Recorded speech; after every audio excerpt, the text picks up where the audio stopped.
Welcome to another episode of the Dentology podcast, where we discuss the business of dentistry.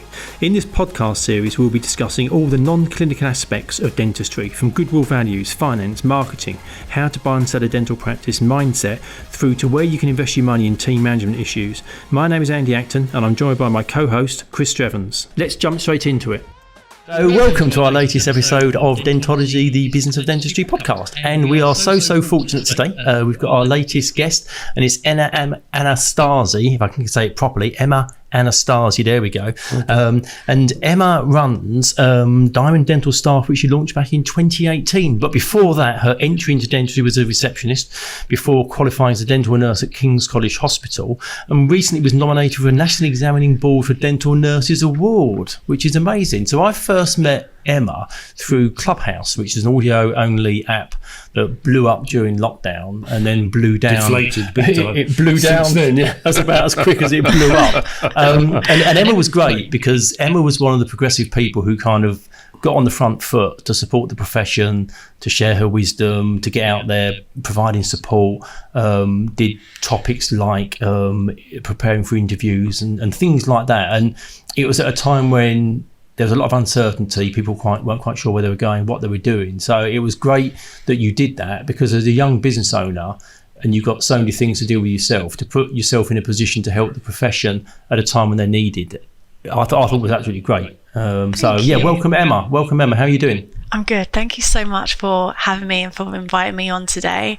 It's really lovely to have connected with you on Clubhouse, because I saw the branding before, but I think before, a lot of people sort of not hid behind their branding, but you were aware of their branding and their services, but you didn't often get to meet the people behind it. So I think platforms like Instagram, Clubhouse especially, you couldn't hide behind pictures or graphics or anything like that. It was your face and your voice. So it felt far more authentic for you to be able to then be like the face of that brand, or the face of that company or business, or I your own think self. people want that more. I think increasingly, where you used to feel more comfortable just interacting with the business and you dealt with whoever was behind that business, I think now people are like, well, who's behind that business, and what drives them, and what are they interested in, and what are they like, and who do they know, and who would recommend them? I think people are going, those points of proof, they're like digging deeper and deeper. Well, it was that 0 hour, wasn't it? 0 hour is now not even before they've met you. It's like they've done so much research on you before they even want to engage with you. Yeah, really. And also, if you are engaging, and you're engaging, you know, something like Clubhouse for you, it was great news, because it gave you an opportunity to kind of show who you are and share the knowledge you've got. I was only actually like on Clubhouse a couple of times, so it was more. You're right. We did host those webinars, like in the peak of the pandemic, when the practice closures started. Myself, Mars, and Nikki Rowland. Mars is the director from Dental Nurse Network. We got together and we were like, what can we do? And around like April time was the World Autism Awareness Month. So I felt like, okay, well, it would be cool to do like an autism awareness webinar as like a free thing, just because I'd experienced it where dental professionals that haven't been exposed to people with disabilities, whether they're obvious or hidden disabilities, almost felt quite avoidant, but it was because they didn't have the confidence, I guess, to interact or to know whether they deal with the patient or with the family member or carer. So I just wanted to be able to offer that reassurance and rebuild that confidence and share some examples that way. So then that caught the attention of Mars from Dental Nurse Network. And then with Nikki and Stephanie, which is one of her team members, we decided to all join as a panel to offer like a virtual support group, which initially started weekly. So I came in as like the recruitment expert, and then Mars and Stephanie was more like the training side of things and the update with like cross-infection protocols. And then Nikki came in more with like a business consultancy leadership. So we balanced everything out so nicely. And we had everyone join the call, from receptionists to nurses to practice owners to principal dentists. And it was like a virtual support group. It was really lovely. So I guess that's how like our audience started growing. And then before that, we had our recognition awards that we couldn't host as we wanted to. So that was like a virtual event as well. But that meant that I was reaching out to people that we really look up to in the industry to ask them to give us some gifts that we can make rewards with. So we made like these recognition award boxes that we sent out. Again, it would have been so lovely to have been able to deliver them in person. We put like Amazon vouchers in there. We had Parlour. I've got one of Shaz's books here, but we had like a consult with Nikki, a consult with Shaz, a consult with Victoria Wilson. There was so much like vouchers for our courses, placements on our courses. It was just a real dream. It was a really lovely thing to be a part of and to build everyone up again during a time when it was like really uncertain. So and I think also through that period, a lot of people were kind of just kicking their heels. They weren't sure what to do because there wasn't that need for core services because practices weren't open or they just weren't ready to move in that direction. So having a purpose and being involved in a project like that, which is exciting and different.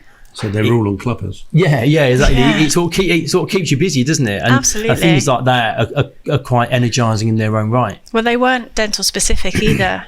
It was more like personal development, which is something we're really passionate in. So like one of them was mindset, say, that worked really well. And another one was planning, because we thought, okay, well, do you remember the amount of emails that came through? It was CPD, online CPDs, it was online webinars. There was a lot. And it was actually, at one point, it was really overwhelming because I felt like everything was coming at you from all angles.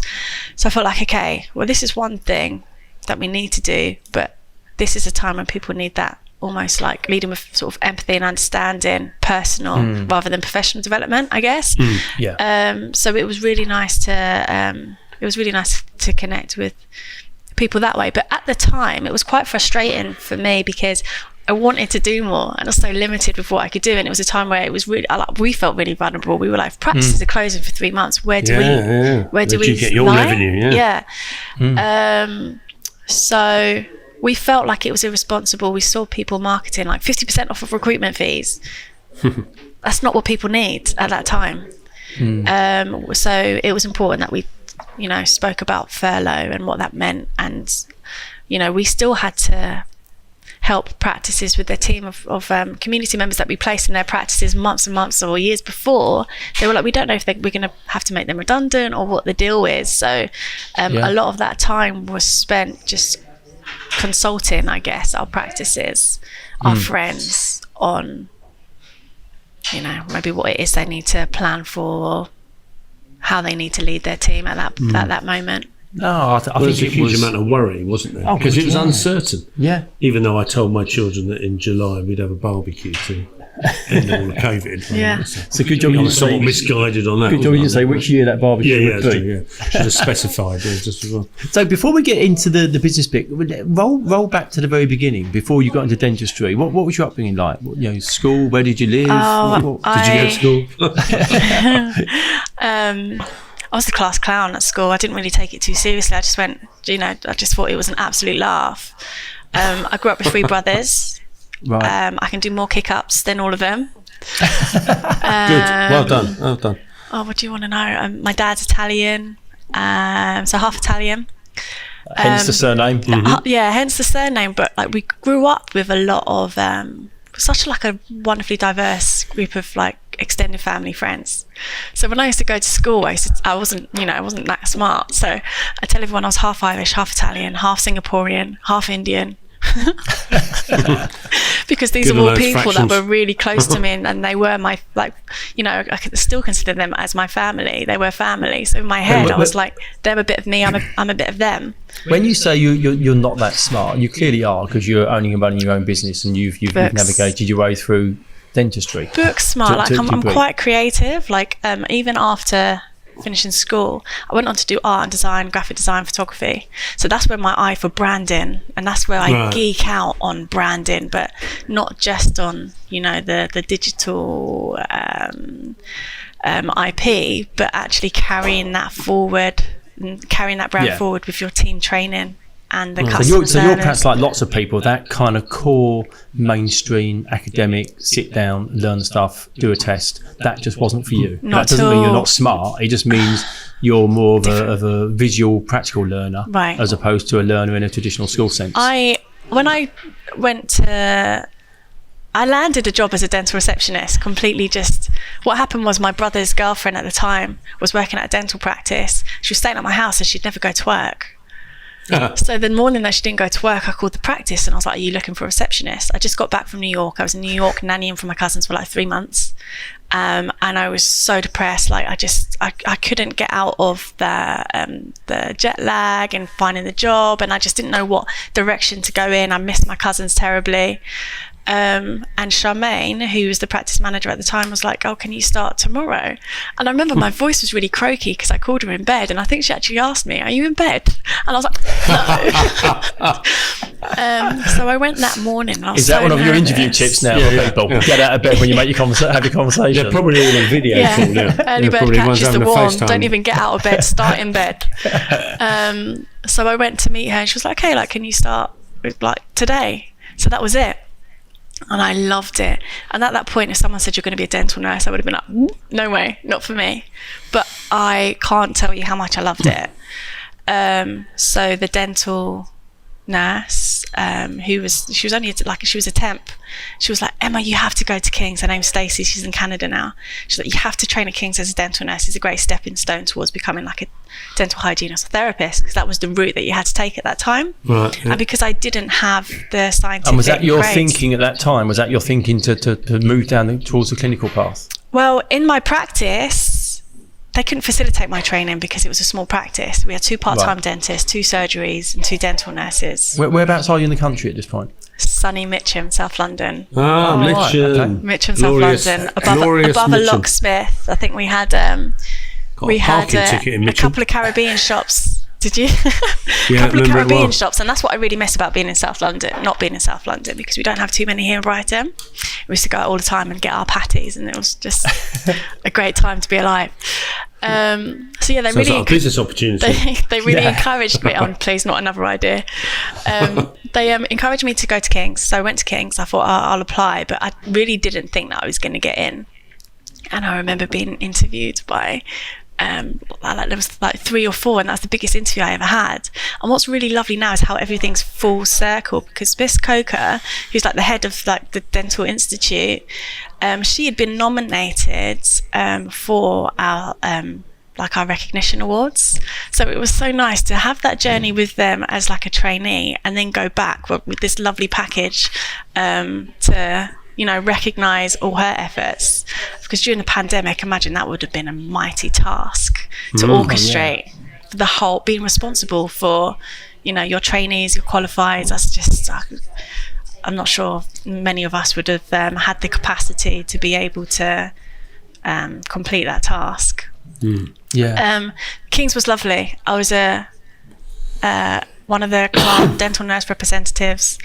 And again, I just remember laughing the whole way through. I just had the best time. I made some really great friendships. It was like a highlight, like two of the best years of my life, I'd say. And then I went to Darwin and Tanner for like an interview, but it wasn't. I didn't know it was an interview. I think there was a mix-up. I was meeting my friend Karina for a drink at the time, who was also from King's. And she said in passing to Susan Tanner, oh, my friend Emma's here. And I think Susan was on her way down to collect someone else for an interview, and called me. And she was asking me loads of questions. And I was just this sounds like a little bit like, do you remember that guy who got interviewed on BBC News? Oh, I shared that the other day. That it feels a little bit like that scenario where you're sitting there and you're answering questions and you're not quite sure what's going on. I wasn't, but I was just going with it. You were going with the flow. Yeah. And she was like, when do you finish King's? And she was like, have you got a job? And I was like, not yet. She was like, do you want one?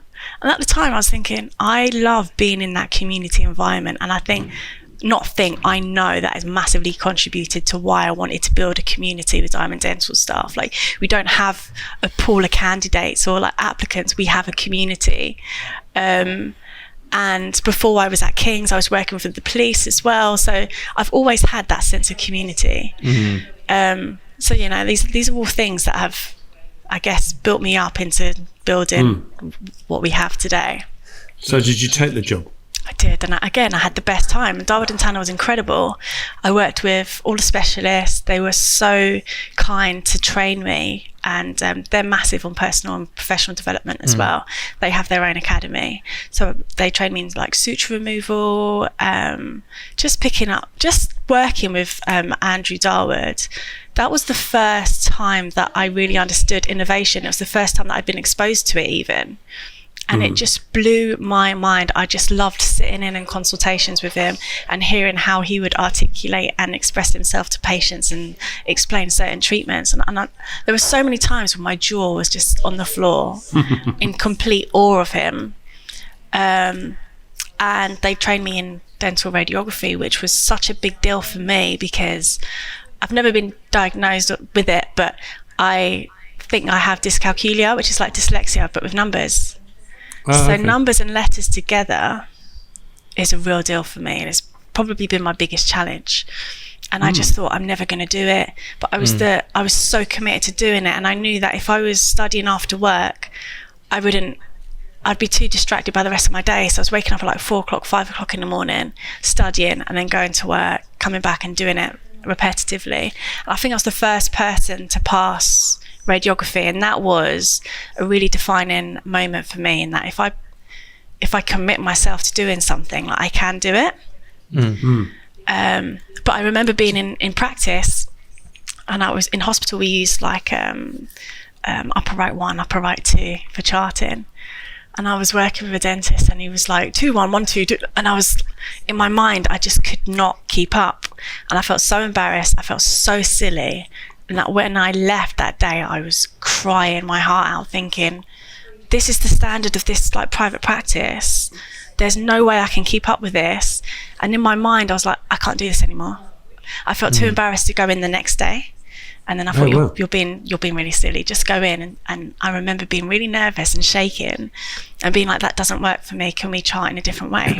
And actually, he was so fine with it. But in my head, I built up this massive challenge that actually I didn't even need to, because it was fine. But also credit to the dentist for doing that, because I'm sure there's lots of people who would say, well, that's the way we do it, kind of either get on with it or you've no use to us. But way on the highway, yeah, exactly, to have that ability to change is that's great, and that obviously helped you in terms of your confidence as well, because it could have gone one way or the other, couldn't it? Yeah, absolutely. It nearly did.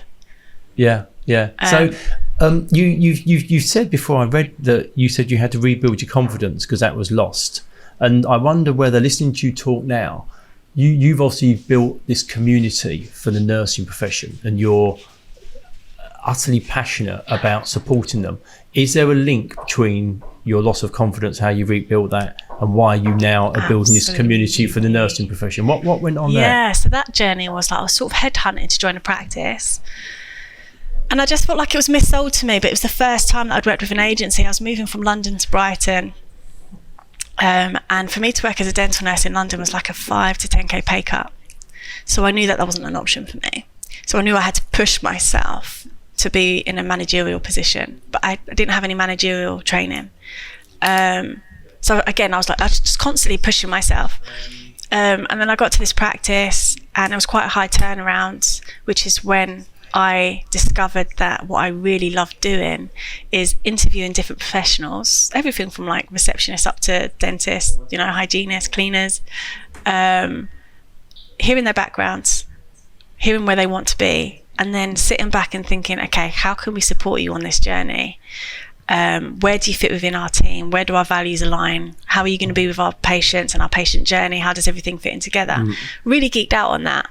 And I was working with other agencies, and they just kept sending me CV after CV, but didn't at all pay any attention to what we needed, what our requirements were, what we were looking for. And then there was like a few different things that like weren't meeting my expectations. So when I tried to reach back to the recruitment agency and being like, can you help me with this? I had zero support. They was ignoring my calls, ignoring my emails. And then because I was signing all these different agreements for contracts, I realized that it's a very commission-based focus, very salesy. And then I thought, that is gross. Like, we're dealing with people and it's seen as sales, and that really grossed me out.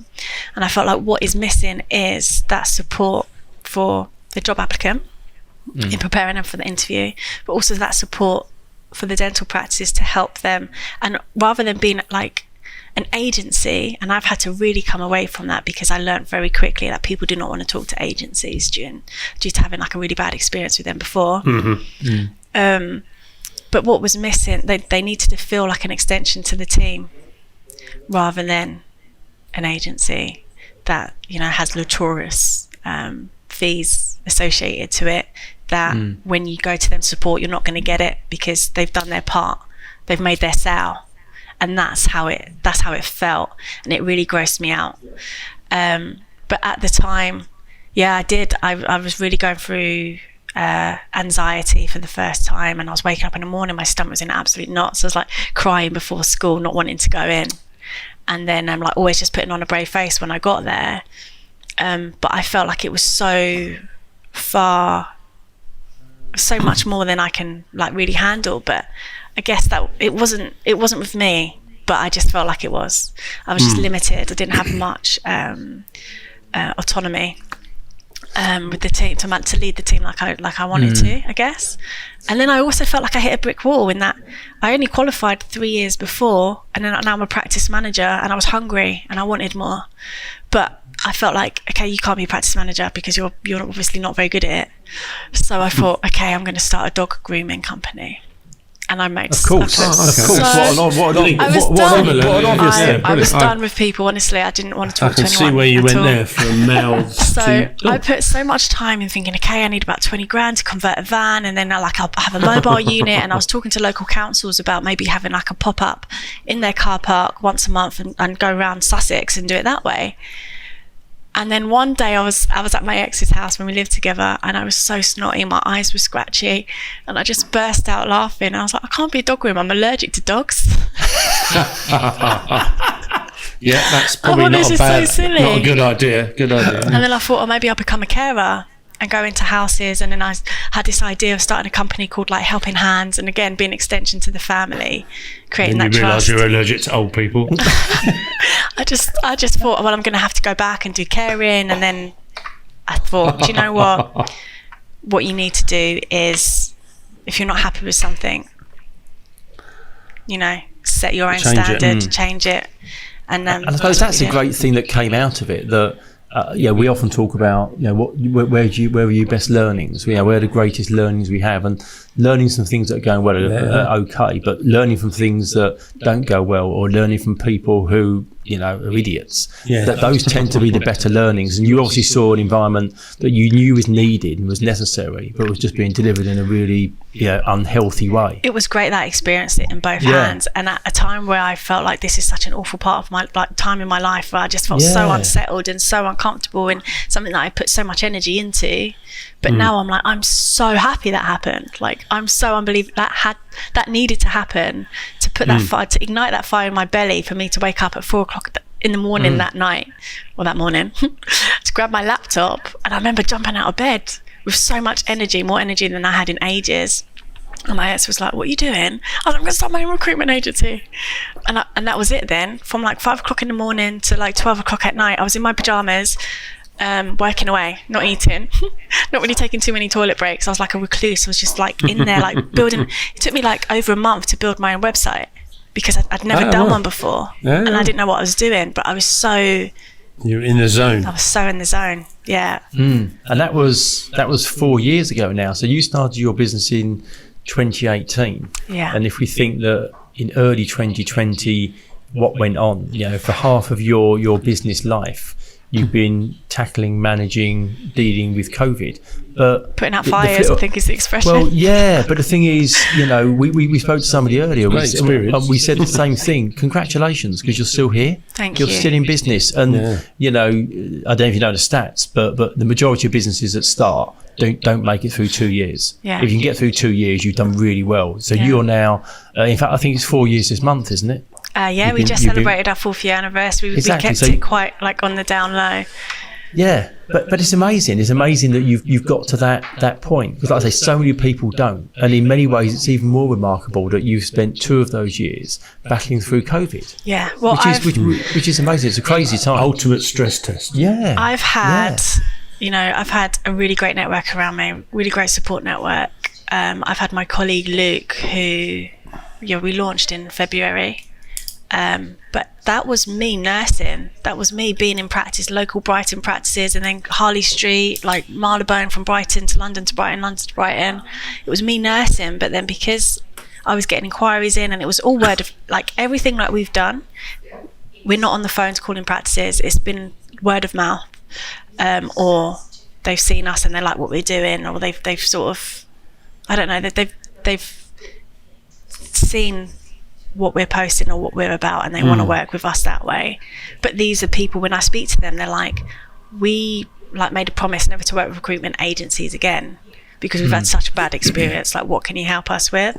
So it feels like we've got to really diffuse what's been done before, and like really build their guard down, bring their guards down to sort of rebuild that trust.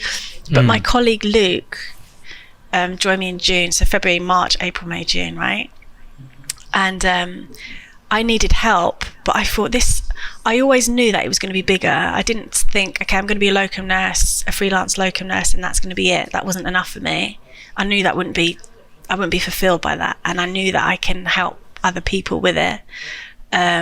So I always wanted to build Diamond Dental staff up as like the main thing, but have different divisions when the time was right. So I called my auntie's house phone because I thought my cousin was off of uni at the time for the summer. And I thought, well, I just need help while I'm locum in, someone to help me with my admin and stuff. And his older brother, Luke, answered. He'd just been made redundant. And I was like, Luke, like, what are you doing at home? And he was like, oh, I've just been made redundant. I was like, Luke, you can say no if you want, but I really need some help. Do you think you can help me for a couple of weeks? If you don't like it, it's fine. There's no pressure. And after 2 days, I was like, you're never leaving me. But at that time, so I just launched in February. It was my ex's mum's 50th birthday, and they were all so insistent that I went to Turkey with them. And I was like, I can't go on holiday. Like, this is like, I'm at the very start of my business. I've got people calling me, I'm still trying to fund myself, which is like crazy at that point. And then Luke joined me. So I was working from the hotel room. I'd go down, have breakfast with them, and then I spent most of the holiday working from the hotel room doing Luke's induction. So it was just so crazy, but he really is my right arm, and I'm so lucky to have that support to fall back on. That's good. And I was having really bad working habits, and I knew that I wouldn't be sort of accountable for myself to break them. So then I got this guy. Wow, look at that. He's obviously He's very a bit of just resting. So have you've now forgotten you're allergic to dogs, yeah? Well, he's a Labradoodle. Yeah, so hypoallergenic dogs. Yeah, you've sidestepped it with a hybrid. Yeah. That's it, but it's a nice break because I think as a business owner, there's so much going on, working in the business, working on the business. Yeah. That it's easy to just be on your computer all day without taking regular breaks. Definitely. So I need to take him to the bathroom. I need to take him for a walk. So it gets me out the house, gets me out into nature. It's been really good for me. Where's the name come from, Emma? Why Diamond Dental? Oh, I thought he was going to say Mr. Bojangles. I was going to start singing to you. Okay, so Diamond Dental staff. Okay, so I wanted to emphasise on the role that diamonds have within a dental practice. Obviously, enamel being the strongest structure in your body, you need something diamond encrusted to cut through. Yeah. So there was that part of it. And then DDS, so Doctor of Dental Surgery. So it's already embedded into a lot of sort of dentists, the letters that follow after the name. Yeah. So that was one thing I thought, okay, DDS, diamond dental stuff. And I didn't want it to be dental recruitment because I knew that wasn't, it's what we do. But we offer far more than that. So actually, when I say that the last 2 years has been just us redefining our services, it hasn't been us redefining it. It's just been us being able to articulate it to potential practices that need our services. So we've always promoted sustainable recruitment in dentistry. So when we receive a vacancy from a client, we make time to understand, okay, why is this person leaving? Is it like, what's going on? What's your turnaround like? What's your team culture like? What's your recruitment strategy, your retention strategy? Because it needs to be that sort of solution based. So, and that the landscape's changed dramatically over the last 2 years. The onus now is on the employer. If you look at job ads, once upon a time was, we need a dentist, we need a dental nurse, this is what we expect from you. Well, actually, as a dental nurse, you know what's expected from you. As a dentist, you know what you need to have. Now it's on the practice to say, this is who we are, this is our team, this is our equipment and our services, this is what we can offer you. So they need to start implementing these incentives. They need to work on their employee value proposition. They need to build on their employer brand. So these are all things that we're sort of consulting with practices now, and with that comes team training, career planning, one-to-one appraisals. So this year we launched our own HR software and compliance system, because we looked into it and it saves like 40% of at least 40% of managerial time to complete these tasks. Wow. Managing and leading a team is very different. Like, they're dual responsibilities, but they work together, but they're not the same thing. And this platform helps with the onboarding, so contracts, offer letters, team announcements, booking one-to-ones, holiday. Everything's linked to payroll as well, so running the financial report, payroll Sounds report. great. Yeah. So this is what we've been doing the last 2 years, and like, it's funny you say, okay, like 2 years, really, you've had 2 years, but that 2 years where it was quiet, we were doing so much other stuff to sort of propel us now into now in year 4 we're sort of trying and testing those services, but it's really year 5, year 6 that we're most excited about. Well, you have to invest, don't you? You have to sow the seed, you have to plough the field, you have to put the seed in, and then it grows, and then you can harvest it. If you don't do any of the other stuff before, it doesn't you work. never get the chance to harvest. Right. You're obviously massive into relationships. Relationships seem like core to all the things you talk about. It's about community, the practices you work with, the people you work with, the support network around you, the importance you place on having Luke as part of your team, and the dog. And the dog, of course, Mr. Bojangles. Yeah, he's a big member of our team, that one. And I saw something a little while ago, and it's been used times and times before. They say you don't build a business, you build people, and people build a business. Yeah. And it strikes me that that's kind of core to what you're about. Have you always been somebody that has really committed to relationships and seen that as a really important part of your life, or is that something that, as you now as a business owner, there's a renewed importance and focus on that? Because as a small business owner as we are, you do need other people around you to help you to get to that next level. Is that something? Yeah. Is that something that's kind of come on in recent times, or have you always kind of approached your life in that way? Do you know what it is? Like this is like quite personal to me, but the last couple of years I feel like has been my biggest life lesson in understanding who I am, but also going back to my childhood and understanding why I am the way I am. And I remember my twin brother was bullied throughout school, and I always felt like quite protective over him, so much so that I was given the name Mighty Mouse, because I used to go around beating up all the boys. Oh, cool. To defend my brother, which is probably like deeply embarrassed about now, but 6'6". I always felt. I hope your brother's not called Penfold. Wasn't that Mighty Mouse's friend? Yeah. Was that Penfold? Tenfold, yeah. But I mean, everything's connected, right? But in terms of like inclusion, diversity, equality, these are all things that at my core, like, is so important for me. And I think where I sort of had to step up, where he lacked the confidence, I overcompensated to make sure that he was included in certain environments. And if I am in a social setting and I notice someone's like a bit quiet, then I make more of an effort to include them. And it's the best part about my job is having someone, seeing their CV, talking to them, and then really being able to build on their confidence and being like, actually, like, you have done so much in your career, like, you're incredible, you're undervalued in this practice, but there's a practice out there that is going to value you and recognize your efforts and embrace you and celebrate you completely. So I've been in that environment where I felt like I just didn't fit in, and it's only really since moving into this office in Plus X in Brighton, which is an innovation hub where there's so many different businesses, but everyone's celebrated. Like, as individuals, and it's a really powerful position to be in, to just go somewhere and not feel like, you know, sometimes as a dental nurse you're in a room and you feel like you're just there, but you're not really, you don't know whether you're able to engage with the patient, or there's been some, I've worked in lots of different practices, and some circumstances, some situations have been really strange to be in that you're sort of there to be there, but you're not really, they don't want you talking to the patients. Yeah, So you're not being weird. part of the team. You're there as like just invisible support. Yeah, and I think it's really, inclusion's really important. Representation is really important. Yeah. So now we're guiding our patients when it comes to branding and websites and marketing and looking at their social, and everything seems to be like whitewashed almost. Like it's getting a lot better. But how can you represent your team, your local community, your patients if you've got whitewashed stock images on your website that don't at all reflect who you are or or tell your story? So I think just being authentic with that and giving people the confidence to be authentic, because even for me when I launched, and it's funny now talking about it because this is the first time that I've really been interviewed about my journey. Year one was me thinking, okay, we've got a business here, people need the service.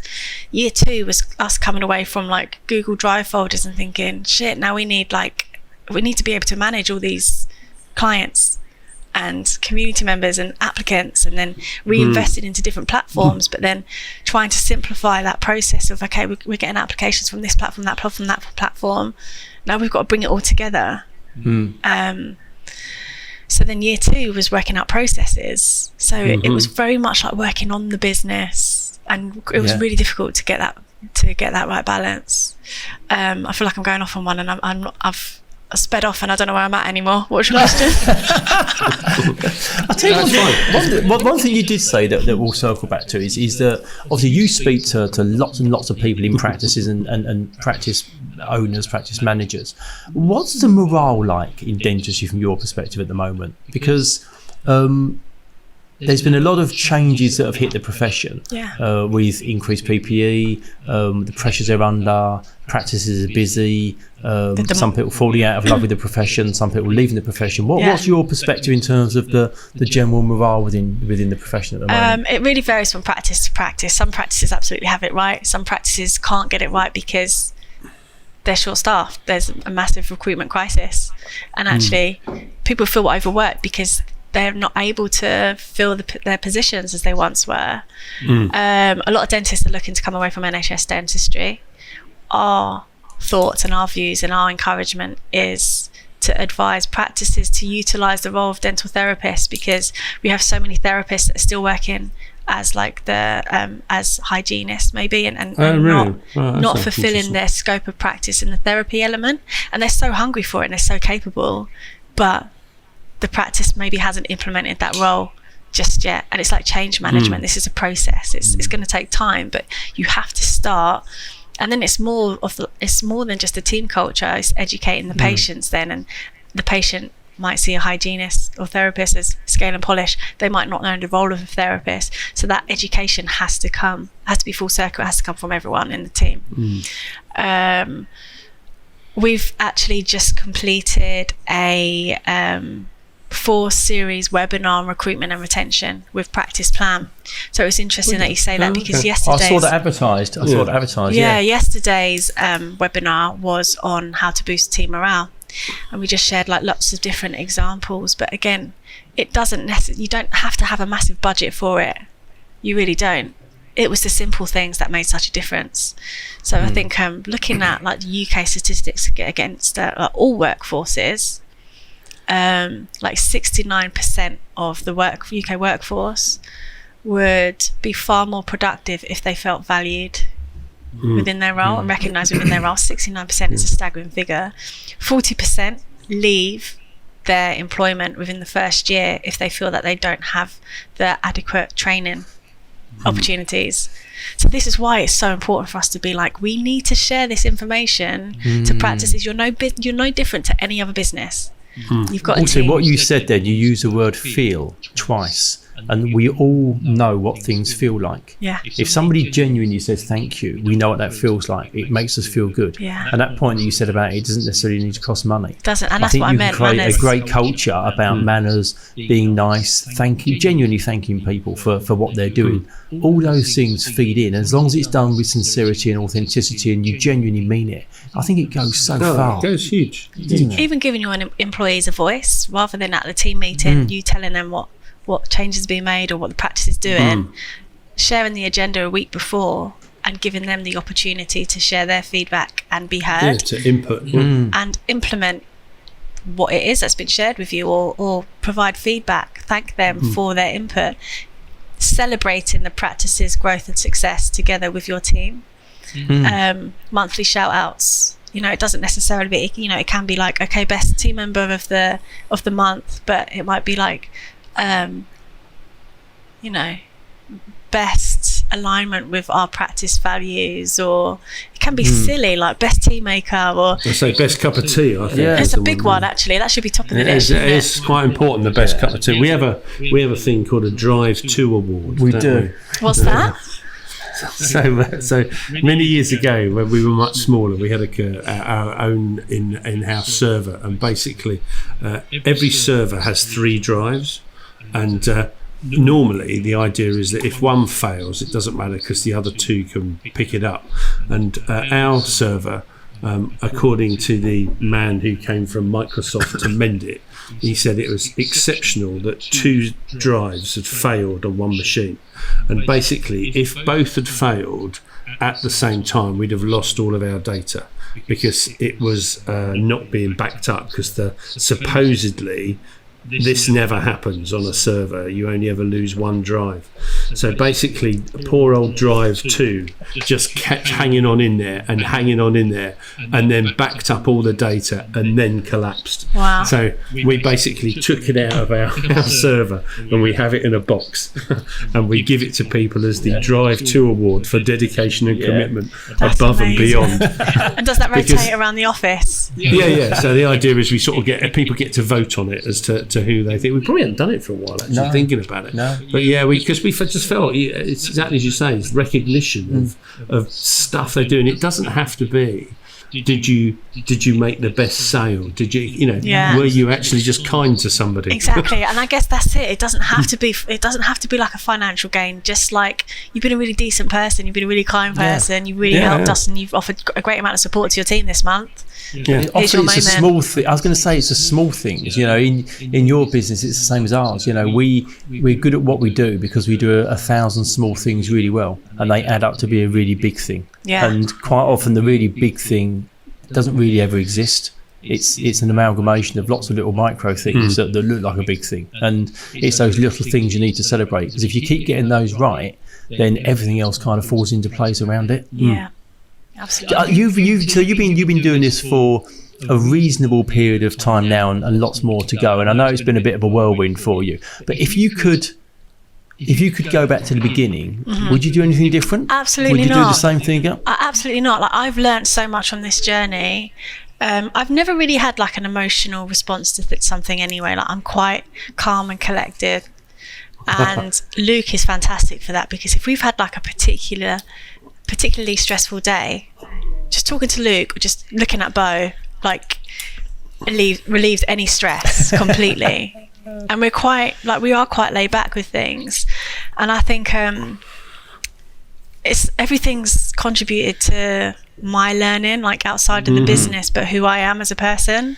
You are where you are. Yeah, exactly. So I actually wouldn't change anything, I don't think, because it would have taken us on a different path, and I don't know if we'd still have Diamond Dental staff if we were to change anything now. And I like where we are. Like, I feel really proud of where we're heading, and it's crazy to think, okay, we're 4 years. It still just feels like 2. It only feels like now that we're starting to make some traction. It's calling practices, like, no one really wanted to talk to us. I hid behind the logo for a little while as well, with like imposter syndrome. I've overcome it now, but it's an ongoing thing. But one year at one of the exhibitions, dental exhibitions, they put Diamond Dental Staff Director. And as I was walking past the stands or the stalls, people would look at my name badge and then like sort of drag me in to talk to me and think I was a practice and try to sell me stuff. And then I'd be like, oh, okay, but like maybe I can help you with your recruitment. And they were like, the conversation was different. The next year, they printed it as dental nurse because I put like my GDC registration in. The same people that I spoke to the year before looked at me, saw dental nurse and just like looked away. Oh my goodness me, look, I'm flaring my nostrils just thinking about it. I was absolutely appalled. Like it was just not a nice feeling at all how dental nurses are viewed in those sort of environments, because then I had to sort of be like, yeah, my past is dental nurse, but I'm also like the director of my own company, and this is how we can help you, or this is where we want to work with you. So it was a weird time. Then there was the the events. There was a pause in all the events, and they were taken digitally. They were online hybrid events. So one of the dental showcases or dental shows at the beginning of the year was the first time getting back out there after having like an online presence. And I went on my own, but I wish I went with Luke to share that experience because it was unreal. I'm still buzzing from it. It was so nice to finally be recognised for like all the hard work that we've put into it, and bump into people that we've interviewed and that we've helped, and that it was just really nice. It was really lovely. That's good. And I'm really pleased we've got to talk now, because it's only just beginning. But I think quite often it's very easy to talk to people who are 10, 12, 15, 20 years in, and they kind of remember the beginning, but not in the granular detail that you do, because it's so recent in your past. Yeah, but you get, it's like, we started out on our business kind of relationship 22 years ago, and you do remember the beginning, but it does get a little bit hazy, whereas yours is so fresh. I think it's really inspiring for other people who are either thinking about getting into practice ownership or setting up their own business or having a side hustle, whatever it might be, to kind of hear the passion and the energy that goes into starting something. But the hard yards you have to put in, it's not easy. No, it's not. But it's worth it. It is worth it. More so for like being known as that yes person, and that person that a lot of people go to, friends, family. And then having to be like, I can't say yes all the time. Like, I can't be there for you because I've got other commitments. Like, I have to focus on that. That was probably the hardest lesson, because there was a lot of friendships that the dynamics completely changed. But it perhaps identified that it was like sort of more one-sided anyway. So I guess in terms of looking back outside the business thing and the relationships around it, like that was a massive eye-opener as well. There's been lots. I think in life, I think it's easier to say yes than no. I think it's quite hard to say no to things. It's so hard to say no. As a natural people pleaser, you don't want to say no to people. No. But I think as long as you have a good reason and you can explain why it's a no, any sensible, half-decent person is going to understand that. But I think, the busier you get, you have to say no to more things, or as you get sidetracked from your own plan. Dilute what you've got. Exactly that. And you become crap. We could talk all day, Emma. I think it's fascinating. I think it'll be one to revisit. I think we should definitely be doing this again at some point, because there's loads more that's going to kind of unravel as it goes on. We always finish up by asking our guests the same two questions, just because we're fascinated by the answers you get. So the first one is, if you could be the fly on the wall in a situation and watch a situation, what would you like to look in on? Any situation. Anything you want. Oh my goodness. And it can't be the one when that lady interviewed you and after you left she went, who was that? She only came for meet her friend. Oh my goodness, this is a really difficult question to answer. There's been so many different things. I guess like the funniest moment for me I was at my cousin's house in New York. I can't remember what we were laughing at, but there was me, my cousins, my aunties, and we were all having just the biggest belly laugh. We was all crying. My auntie had to run off to the toilet because she thought she was going to wet herself, and then we all ran into the toilet because then that made it even funnier.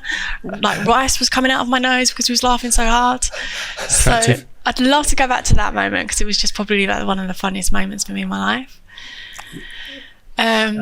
Yeah, I mean, it sounds hilarious, and also it's that link back to family as well, isn't it, and having a good time. Yeah, and I hope that that's not the title of like this podcast, rice flew out my nose. Imagine if that's the key takeaway from this podcast, then that would be very embarrassing. Exactly. So listeners out there, remember, do not laugh so hard that rice comes down your nose, because that means we call it Mr. Bojangles. Yeah, it's gone wrong when you're having too good a time. And our second follow-up and final question is: if you could meet somebody, is there somebody that you'd like to sit down and have dinner with and have a chat to? Dead or alive? Yeah.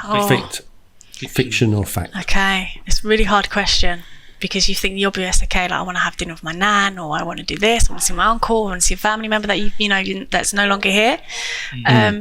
But I think that would be too obvious. So my absolute go-to that I think is going to offer some inspiration to others as well is Dr. Maya Angelou, who, I'm not sure if you've heard of her, but you might recognise some of her quotes. So one of them that stuck out to me was like, people will forget what you say, but they won't forget how you made them feel.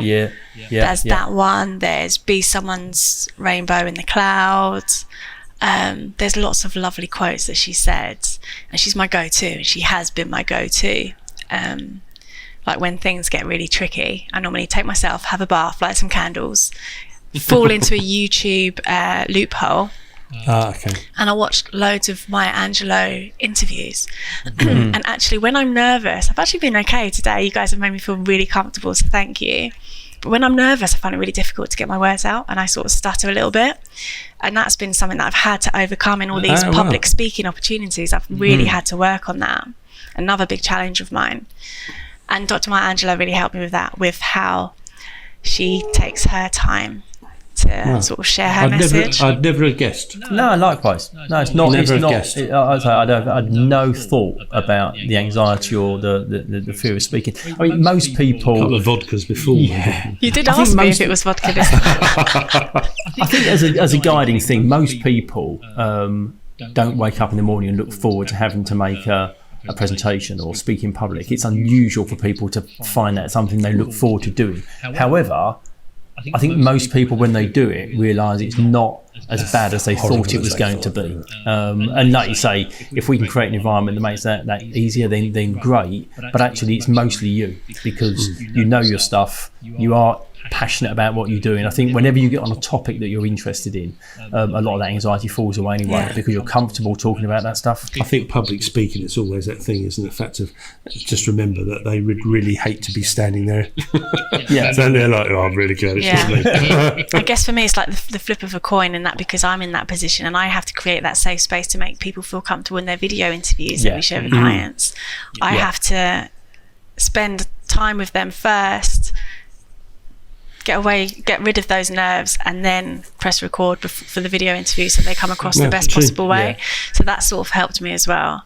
But I remember I know we're running out of time, I can talk forever. I remember going back to King's once to present on like a transitional from hospital setting into like a practice setting, and I was standing outside and I was so nervous and I was shaking, and I was outside and I was like, Luke, come here, I need to punch you. So I was like outside in the hallway, like just punching Luke can handle it, like he's a big guy. But he was like, come on Ems, you got this. And I was like an absolute mess. But now I absolutely love it. I really do love it. Good. Well, I think we should probably finish on you punching Luke. Works for me. What a great place to end. Yeah, it's lovely. So we now found out that Luke's a punch bag. Perhaps that will be the title. Punching Luke. No, honestly, Emma, it's been really, really enjoyable. I think you're doing a wonderful job. Thank I think you so your much. commitment and passion to the profession is admirable, and I think you're on path for great things. So I'm looking forward to keeping an eye on how things go for you. Thank you so much for all your support, and thank you so much for having me. It's a real honour. It's been really good. Thank you. Cheers. It's been really good. Thanks. To catch Emma the relative beginning of her business life, I think for us was an absolute gem. Yeah, it was great. It's very interesting, isn't it? Again, people's stories of how they get to where they are. I think the dog groomer was quite funny. I can't be a dog groomer because I'm allergic to dogs. Yeah, that's quite an interesting one. But no, I thought it's fascinating. Really. It's an interesting one, isn't it?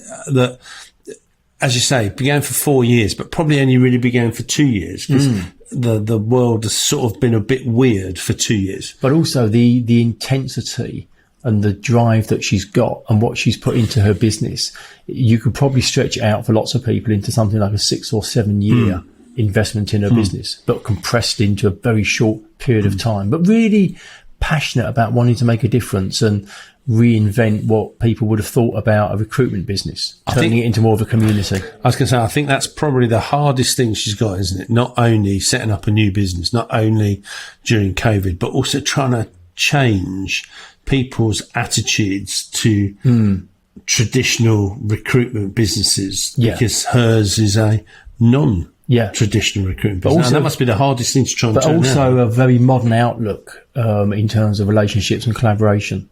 Not trying to just do everything on her own, really trying to bring partners and people with her to kind of join part of that process. Yeah, fascinating. Really nice lady as well. I mean, good personality. Yeah, really I was going to say, and it was interesting. She said towards the end about, being anxious and nervous about having to sort of speak. It didn't come across at all. She's confident, That's articulate. because we make her so relaxed. That's what it is. No, it was good. Another great episode. She's brilliant. Really She's really enjoyable. good. Thanks Really for listening enjoyable. to this episode of Dentology, where we discuss the business of dentistry. If you like what you heard, please do subscribe where you found this episode. That would be amazing. And also follow us on Instagram.